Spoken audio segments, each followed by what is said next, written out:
Hello everybody and welcome to another video of Phrases with Karim. And today actually I'm in a nice place here. Can you guys see this?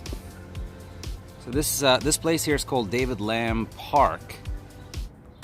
And as you can see, it's really nice. Actually, where I'm standing right now, usually these rocks, the water comes up to about this height, but it goes away during the day.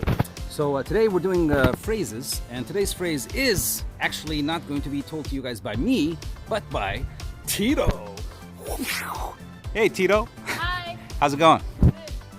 I'm not bad. So what's today's phrase or idiom? So today's idiom is going to be, are you picking up what I'm putting down? Are you picking up what I'm putting down? All right, so go ahead.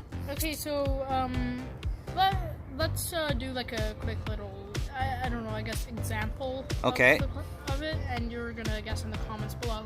So the example is, imagine I finished explaining something to you, Okay. like a word or something that's about to happen. I then end the sentence with, are you picking up what I'm putting down? Ooh. All right. So you just finished explaining something. At the end of the explanation, I'd say, are you picking up what I'm putting down? all right. Very cool. Thank you very much for telling us and Tito sharing with us out. today. Tito out. So that's it. Are you picking up what we're putting down? I'll see you guys in the next video. Say bye, Teeks.